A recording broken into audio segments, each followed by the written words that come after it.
Coming up today on The Story. A lady in Spain who doesn't have a faith, no background of faith, and she came across us on Facebook. And fast forward, she made a decision to become a Christian, and she's now thinking of becoming baptized. And that's the reality. It's not necessarily physical distance anymore. She's in Spain, we're in Australia. So really that digital mission opportunity is there. The Story. G'day, I'm Jimmy Colefax. Welcome to The Story. Well, our guest today is once again online pastor Steve Fogg from Crossway Baptist Church in Melbourne. He's sharing his journey to becoming a pioneer in the area of digital church media in Australia. Last time, we heard how he began attending a Bible study in Melbourne after growing up with virtually no church background in the UK. Then we heard how he became a Christian and was called into ministry, but not the type of ministry he had expected. He began as a communications director at Crossway, and about the time social media was coming into its own. Now today we'll hear how he eventually becomes an online pastor. Also, he has plenty to share about the impact digital media will have on the church in the future. Once again, Steve Fogg is chatting with Eric Scatterbo in our Melbourne studios. So we discovered, I guess, the power of social media. Mm-hmm. And really that journey is my curiosity, naturally creative, so curious, that how could we leverage social media for the gospel? And this is kind of when Facebook was first out, and it's very much, I would love to share with the world what I learnt in church, for real. Yeah. How could we amplify that to not just take down those cultural preconceptions that everybody else, I would imagine, would have, who don't go to church, who've never been to church, maybe culture's saying one thing about the church. How could we share the gospel? Because if we think about that time, the reality was the gatekeepers of culture were the media. And speaking of secular media, they're largely biased against the Christian message and Christianity. Yeah, at best neutral with individuals in the media or people of faith in the media. You'll have some allies, for sure. But generally speaking, it can be a little bit more negative. But now with social media, if I'm understanding you correctly, you don't have to go through the regular mainstream media. Correct. You could just have a Facebook post and other digital ways of reaching people. Yeah, and one of the things we discovered really that social media back in the day, if you think around 2010, and Crossway's Facebook presence was growing very rapidly. I remember starting with a couple of hundred followers on Facebook for our church, and now we've got 150,000 followers. Wow. Followers on Facebook. Yeah. But we would create content, scripture posts, very, very simple encouragement for people. And in the morning, they would start in Australia, and they'd get shared around the world. We'd get 60, 70, 100,000 views. Yeah, now that's the thing that just kind of blows your mind, right? Yeah. Because it used to be you had a local church and you tried to reach your community, maybe knock on some doors. Yeah. Now all of a sudden you're doing these posts that are being shared in Bengali, I don't know, wherever, Canada, South America, anywhere that somebody wants to have Christian content. Yeah, absolutely. And, often it would be unchurched people seeing the content, which meant they always didn't agree with you, and that was fine. And that still happens today. That's part of it. That's part of the digital mission that we're on. Interactive. It's not just one way. It's very much two-way communication. I remember one post in particular on St. Patrick's Day. So St. Patrick's Day, stereotypically, again, is all about green, four-leaf clovers and leprechauns, right? Yeah. And I created a post that, St. Patrick's Day isn't all about green beer, four-leaf clovers and leprechauns. It's actually about one man that wanted to reach a whole country for Jesus. Ah, very good. And just a little kind of thought-provoking statement. About the historical figure. Yeah, and again, that was one of the posts. Really interestingly, went viral, went around the world, but especially in Ireland. Is that right? Yeah, so Ireland all of a sudden was seen by 50,000 people in Ireland. And it was that moment where the epiphany happened. And it was like, oh, now I'm really seeing the opportunity for us, but not really connecting it. Okay, we've got these little bits of content that we can put out there, be seen by people, but what does it mean to have a conversation about faith?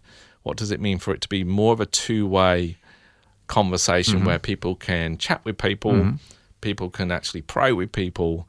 We weren't quite there at that time. Yeah. And then kind of in that towards 2010 and beyond, I started to just hear about some churches starting to do something called online church or church online.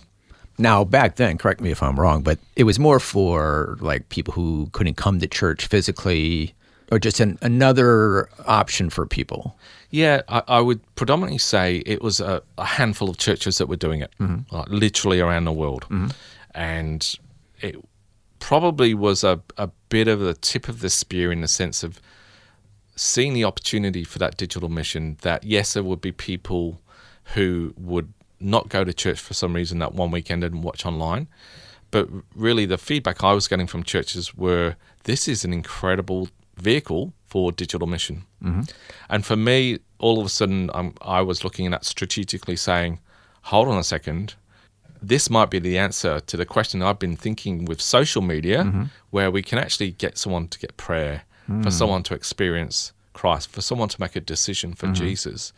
And again, it's still very early days. Video was very new online, and it's still very expensive to stream at that time. And so, you know, I watched it for about a year and connected with the churches who were doing it. And just one day, I just remember the conversation with my senior pastor, Pastor Dale, walking into his office. I said, I think we need to do church online.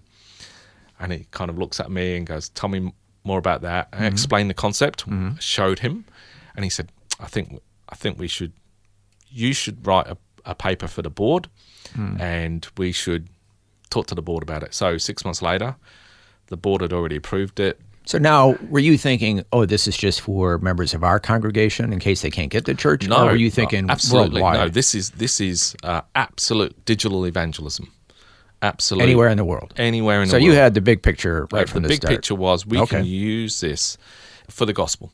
And we can, if you think historically through the ages, the way church has always happened, it's changed slowly over time. If you think, you know, back to the parish model, let's say, where people used to walk to church.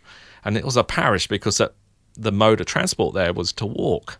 You know, if you think about it, that next phase where you probably drive to church, and churches became more regional in nature.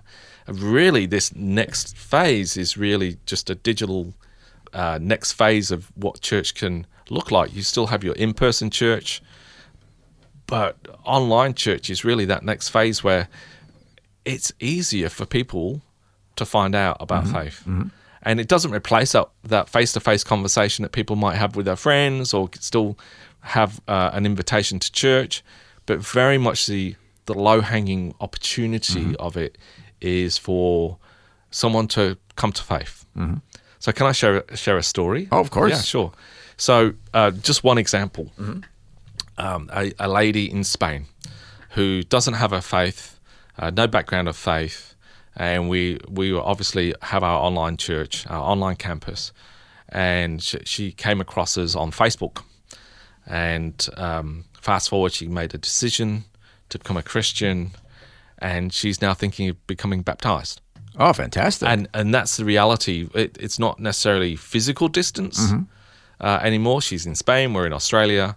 I'm able to chat with her, I'm able to talk with her, I'm able to pray with her, and we're able to, you know, she's able to do our baptism preparation because it's all online. Yeah. And why not, right? So really that digital mission opportunity is there. And it's not just a Sunday service. You know, Sunday service is a part of that exploration of faith. Just like I had coming along to Crossway, experiencing it for the first time. There are so many people that are exploring the big questions of life online. Yeah. So if you think about that, every single week, there are over 500,000 people that search along the question, does God exist? They're looking for answers to the big questions of life. We know that because of Google searches. Yeah, it's Google searches. And part of what we do is actually we want to intercept those people who are searching for that because we want to have a conversation with them about faith. And another question people ask online is, who is Jesus? They are searching for who Jesus really was. And again, we use every digital tactic we can use to get in front of them and help have a conversation about who Jesus was. Because that's my heart, is really, I want them to have the same experience that I had, where the culture's not getting in the way. They get to experience Jesus up close and personally in their own lives, whether that's reading the Bible for themselves, whether that's watching a service and it being communicated through a message for themselves. That's really the heart and the vision behind why we do online.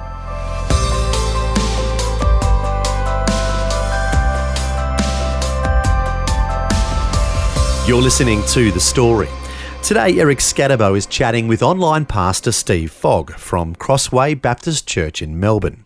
Steve's sharing his journey to becoming a pioneer in the area of communications and digital church media in Australia.